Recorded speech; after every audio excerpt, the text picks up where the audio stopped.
Hey guys, welcome back to my channel. If you're new here, welcome. My name is Kiana and I do a lot of sewing and fashion videos, and today we have a sewing pattern and tutorial for this strappy V-waist dress. Now, if you've been following me, then you might know that this has been my most highly requested pattern for the last year. I originally made the green dress in like a day for a Ren Faire that I was attending, and you guys loved it so much, with a lot of people saying that they envisioned it as their wedding dress, which is why I made it in white. So I had to make a pattern and sewing tutorial for you. Now, you guys know I love to give those who are subscribed to me with their notification bells turned on a discount for the pattern. So you guys can use the code RENWEDDING to get 30% off this pattern until tomorrow at midnight Eastern time. The pattern is the first link down below, and all of the supplies and materials needed to sew this dress will also be in that first link down below in the pattern listing description. If you guys are interested in any of the equipment I'm using throughout this video, then that will be in this video description. And I've ranked this pattern as intermediate. Anyways, without further ado, let's just get into the tutorial. So step one is to print out your pattern at 100% scale, and then just line up your pieces of paper edge to edge without trimming down the paper or overlapping. Then use the size chart in your instruction pamphlet to figure out what size you need to create. After determining the size you need to create, cut on the corresponding line for the pattern. Now moving on to sewing. For the first step, I'm going to sew the bust darts on the shell and the lining. If you haven't sewn darts before, fold your fabric right sides together and pin along the dart legs, and then sew along the dart legs. When I get to the point of the dart, I don't like to backstitch because it creates excess bulk, and instead I knot my threads by hand. Now moving on, we're going to sew the front waist pieces of the shell. I'm going to take my pieces and place them right sides together along the princess seams and pin in place, and then I'm going to sew and press those seams open. Now it's time to sew the upper bust piece to the lower bust piece, and this is one of the trickiest seams of the dress because it has a triple reverse curve. So I like to start by marking the centers of both of those pattern pieces, and then I also like to clip along the seam allowance of all of the inside curves. This is going to help us while we're pinning and sewing the garment. So see, this is an inside curve, this is an outside curve, and an inside curve. So I clip along all of the inside curves. Don't clip all the way through the seam allowance. I clip about 1/4 inch in all along that inside curve. Now, because this is a reverse curve, the raw edges of the fabric will not match up perfectly. So you kind of have to play around while pinning, slightly easing in the outside curve into the inside curve. Then you can sew the seam. And as you can see, I'm going super slow while sewing this. It actually probably took me 12 to 15 minutes just to sew the seam. So really just take your time with it. And then personal preference, but I think that this seam presses better when you press it upwards. Now take your finished bust piece, place it right sides together along the under bust seam with the waist piece, and then pin, sew,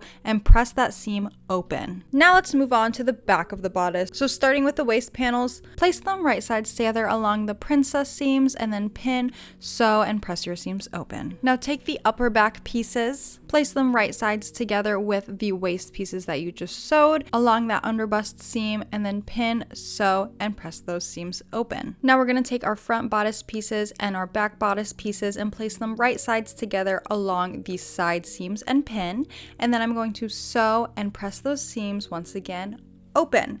Now I'm going to repeat all of those steps that we just did for the shell bodice for the lining bodice. Once you have the lining bodice to the same point as the shell, we are going to insert boning just into those 2 side seams of the lining. This is optional, but I do feel like it gives the dress a nice added structure. So first, just cut 2 casing pieces to be the length of the side seams, and cut your boning pieces to be 1 inch shorter than the casing. And then pin your casing to the wrong side of the lining directly in the center of that seam. Sew down the casing on either side of the seam. Make sure you sew a casing wide enough to fit your boning. I'm sewing about 1/4 inch away from the seam on either side. And then I'm just going to insert my boning back into the casing. And I'm doing this for both side seams. Now back to the shell and moving on to the skirt. Place your front and back skirt pieces right sides together along the side seams and pin in place. Then we're going to sew, serge, and press those seams. And repeat that for the lining. Now we're going to attach the skirt to the bodice. Now this is a triple reverse corner seam. Now you can see the angle of this waistline changes 3 times throughout the waistline. So I find it easiest to sew each segment separately from each other. So I place my bodice to my skirt right sides together, and that first segment that will go through the sewing machine, I'm going to pin that in place. I'll bring it over to my sewing machine, also from the beginning of that seam down to the point. Then just like if you were to pivot around a corner, I'm gonna place my needle in my fabric, I'm gonna raise my presser foot, and then I'm going to readjust my fabric so that the next segment lines up perfectly. Then I'll pin that in place, lower my presser foot, and continue sewing down that segment until I get to the next point. Again, when I get to the next point, I'll lower my needle, raise my presser foot, pivot my fabric, readjust, pin this next segment, and then continue on my way until I'm done with this triple reverse corner seam. If you're like, wow, that was a lot, seems pretty challenging, you are going to, after you're done with the shell, repeat that exact same process for the lining, sewing the bodice to the skirt on the lining dress. So if you are a little bit less advanced with something of this level, my recommendation, practice on the lining skirt, because if your corners aren't super crispy, nobody's gonna see it but you. And then when you get to the shell, you'll have some practice under your belt already. We're gonna sew the waistline seam of both the shell, and we're gonna sew the waistline seam on that lining, and now you should have two separate dresses, the shell and the lining. Now we're going to insert our invisible zipper into the shell only. So place one side of the invisible zipper right sides together with your fabric and baste that in, and then do the same with the other side. Make sure you zip up your invisible zipper to make sure everything is lined up nicely. And then I will go back to my sewing machine and use either my zipper foot or invisible zipper foot to sew in my zipper permanently. Finally, I will just finish up the center back seam of the shell by just sewing the rest of that seam closed from the zipper stop down to the hem of the dress.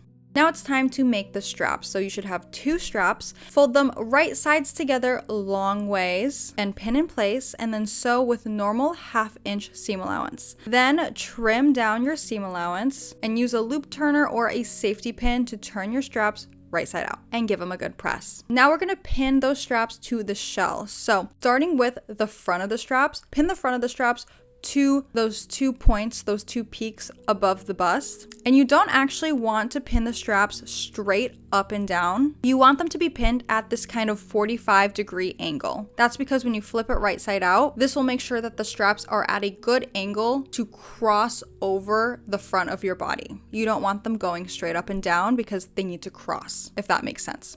If it doesn't, that's okay. Just make sure you pin them and sew them at this 45-degree angle. Then use the back strap notches to help you line up where you are supposed to pin the straps on the back of the dress. Remember that the straps are supposed to cross over, so the strap that's placed on the right side of the front should have its other end of the strap placed on the left side of the back. Place your lining right sides together with the shell and pin along the entirety of the neckline, sandwiching the straps in between. Make sure your zipper is unzipped. You're going to sew from the zipper stop up to the neckline with 1/4 inch seam allowance. When you get to the neckline, pivot your work and sew the neckline with 1/2 inch seam allowance. And then when you get to the other side of the neckline, pivot your work and sew with 1/4 inch seam allowance down to the zipper stop. Now you're just going to close your center back seam of the lining below where the zipper stop is to the shell by just sewing with normal 1/2 inch seam allowance. Now we're going to trim down our neckline seam and clip all of our corners, clip all of our curves. However, before you do this, make sure you've turned the dress right side out once just to make sure everything got sewn correctly, that your straps aren't twisted, that they're sewn the right way. Then you can go ahead and trim down your seam allowance before turning your dress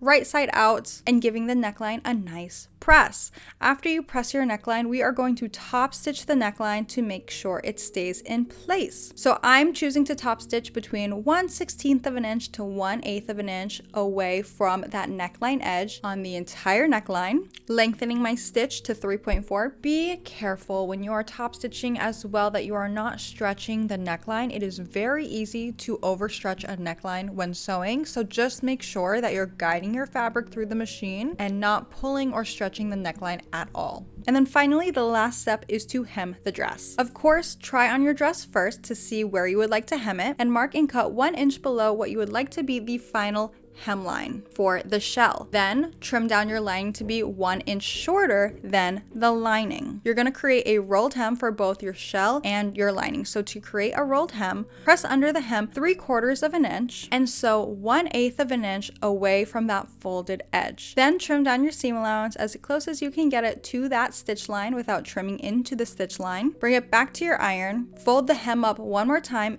give it a good press, and then just top stitch that hem to finish your rolled hem. Repeat that for your lining skirt, and then you're done sewing this dress. Alright, that is how you sew this strappy V-waist dress. Let me know which one was your favorite, the green or the white. And if you are planning on making this dress, let me know what color you're creating it in. Let me know the occasion. Personally, I also want to create a third dress to wear to a fall wedding. I know what you might be thinking, why not wear the green one to a fall wedding? I am. But I kind of also want a navy one for a different fall wedding, so I don't know. And let me know how you guys are going to be creating this pattern, what color, what occasion, if you're making it for a wedding guest dress or a wedding dress. I would love to know. And if you do use my pattern to create a dress and you post it on social media, be sure to tag me at Kiana Bonollo because I love to see your creations, and you may be featured in Maker Monday, where I post 3 different makers that have used my pattern every Monday on my Instagram stories. All right, so don't forget that pattern is the first link down below, and you can use the code RENWEDDING to get 30% off this pattern until tomorrow at midnight Eastern time. And feel free to give me a thumbs up because it's the easiest way to support your favorite creators for free. Also, feel free to follow me on Instagram and TikTok. My handle is Kiana Bonollo. Subscribe and turn on that notification bell so that you don't miss out on pattern discounts in the future. And I'll see you guys next time. Bye!